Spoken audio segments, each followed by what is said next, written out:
Everybody, good morning. Welcome to Today. It's Wednesday morning, and we're glad to have you along with us. We certainly are. We'll begin with some sobering new information on the coronavirus pandemic. The head of the UN just this morning describing it as the worst global crisis since World War II. I'm just afraid of this week. This is a week we're going to see a growth in the number of deaths across the country. We're going to see certain cities really explode. And we begin tonight with America bracing for what could be the worst of the coronavirus outbreak in the days ahead.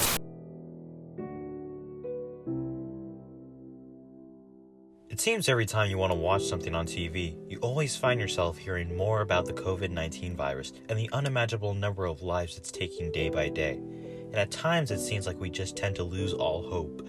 However, this world has gone through many pandemics before, and so I wondered how our families have managed to cope with these situations before.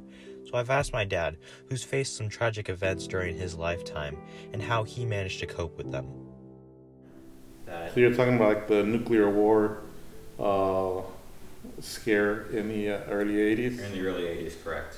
It was talked about quite a bit on the news, and obviously by our teachers. It made you think about things, and obviously it made you a little bit scared. The fact that they made a movie called The Day After, it really made one think about, why would anybody even want to think about setting nuclear bombs to one another?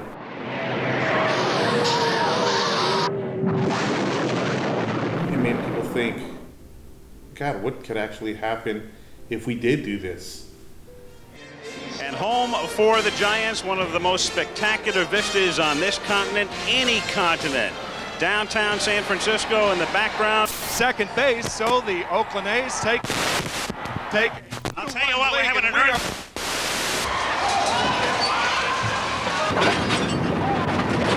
A section of the upper deck has collapsed. Shut off the gas! Shut off electricity!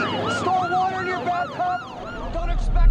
I was at baseball practice, and when I reached down to pick up my glove, I could feel the earth shaking. And I said to myself, whoa, wow, I must have overdone it on my run, or something's definitely going wrong. Those 15 seconds really rattled us for quite a few weeks, because we knew that was a strong earthquake. Once we heard that the Bay Bridge had fell, part of it, I knew that this was serious. It's 8:52 here in New York. I'm Bryant Gumbel. We understand that there has been a plane crash on the southern tip of Manhattan. You're looking at the World Trade Center. No idea right now. There's another one. Another plane just hit. Oh, God. Right? Oh, my God. Move it! Come on! My back, get my back, get my back, get my back. Awesome. Your current occupation is working with airplanes, and you've been doing the job for close to 27 years. September 11th, 2001, at 8:52 in the morning. What do you remember from that day? I remember having you in my arms when I walked back down with you in my arms, back downstairs, and it was just a few minutes right after that when the second plane hit. I remember being frightened at that moment because I knew we were under attack. We moved on. We took it day by day. It was a really eerie feeling because of the uncertainty. You don't know what's going to happen or what could happen.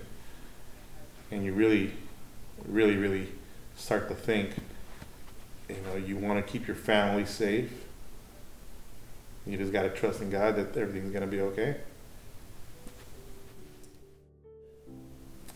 Coping with it, obviously it's very frustrating for me, at least right now, because I'm considered essential.